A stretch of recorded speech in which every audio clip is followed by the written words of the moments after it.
6 o'clock, and for some people, most people, the working day is ended.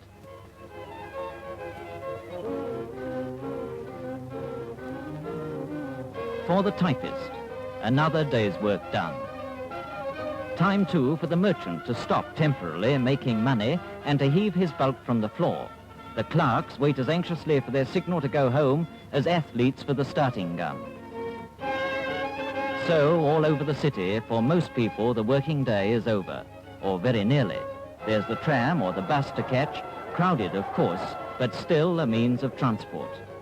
Thousands of workers with one idea: to get home, even if they're standing room only. Most of them in one direction, out of the crowded city to the quieter, more homely suburbs. Our typist is among the first home. The obstacle race is over.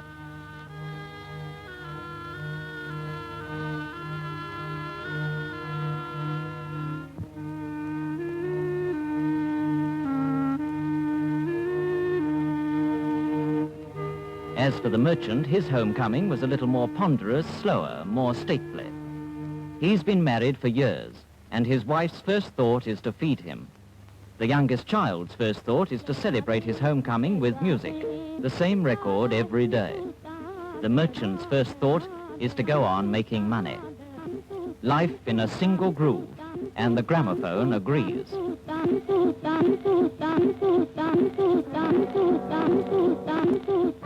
The tired businessman has come home to a quiet dinner with his quiet wife. But for thousands of other people in the city, this is dawn, not evening. A new day is starting, not drawing to an end. 9 o'clock means a night shift in the factories. It's a sign of modern civilization, this ignoring of the day's dark part, working in it. Night workers of every type, who've learnt to sleep in the daytime and make night their day.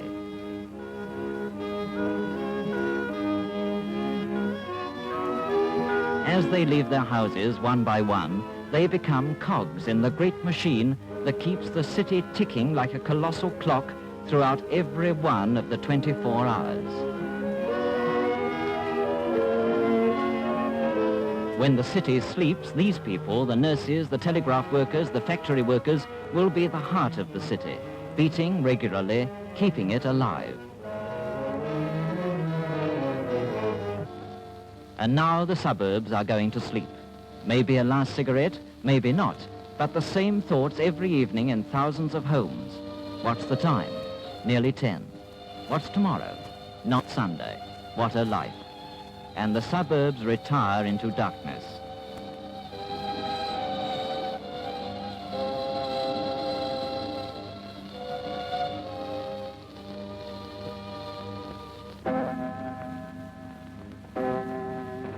In the factories, the heart of a modern city has to be supplied with its lifeblood, coal.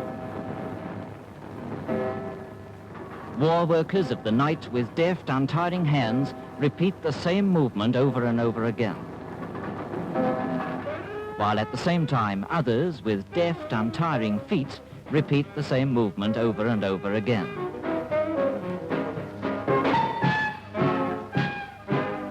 The bar is closing any moment, so with a passing thought for the waiters and the cooks, let's go over to a different sort of night music. Assembling railway engines, servicing them urgently for India's overcrowded railways. And the impossible would be impossible if these men did not work through the night.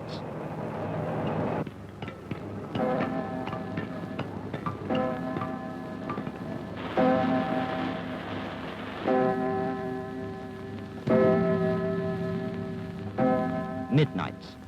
The last sound of yet another sort of night noise, the talking film, has died, and the cinema sends its audiences away for the last time today.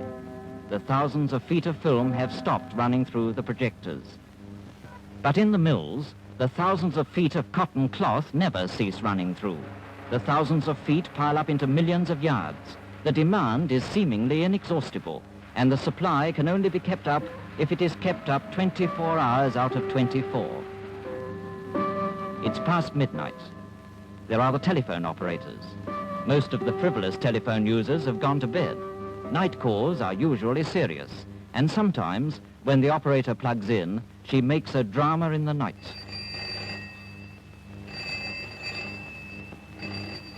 A call for a doctor. He doesn't have day shifts and night shifts. He works both shifts.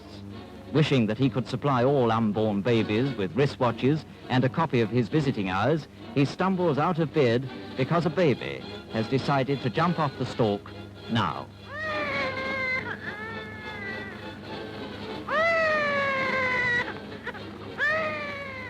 That baby trumpeted his reveille just at the time when the post office workers were dealing with the last post. The early morning delivery is sorted out now.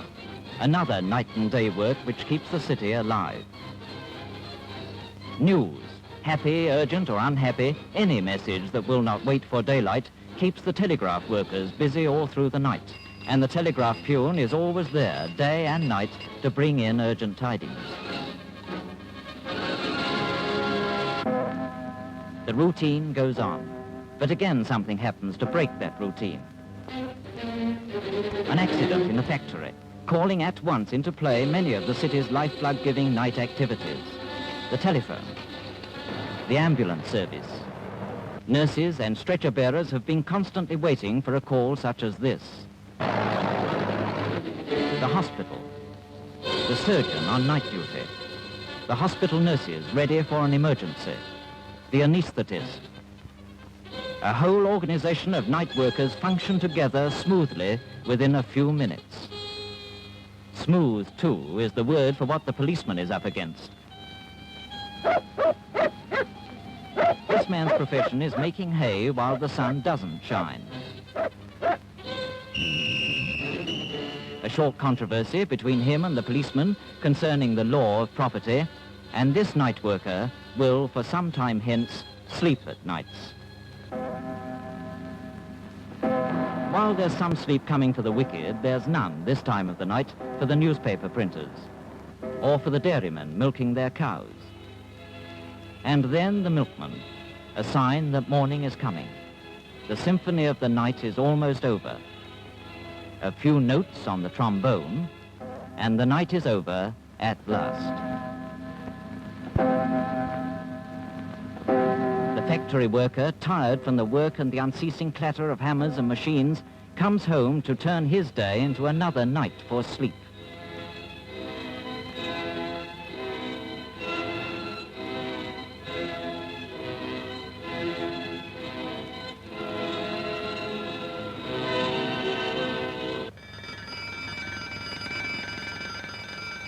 While at the same time, the office worker wakes up to face yet another day of work. The businessman begins to think nervously about money, anxious to get back to the office. And so the suburbs are awake again, and the day workers pour into the center of the city like ants onto a piece of food. The city is awake with traffic, and the sun is well up again. More and more people in India every year, with industries growing, are ceasing to tell the time from the sun, learning to tell it from clocks, building towns whose life revolves unceasingly round the clock.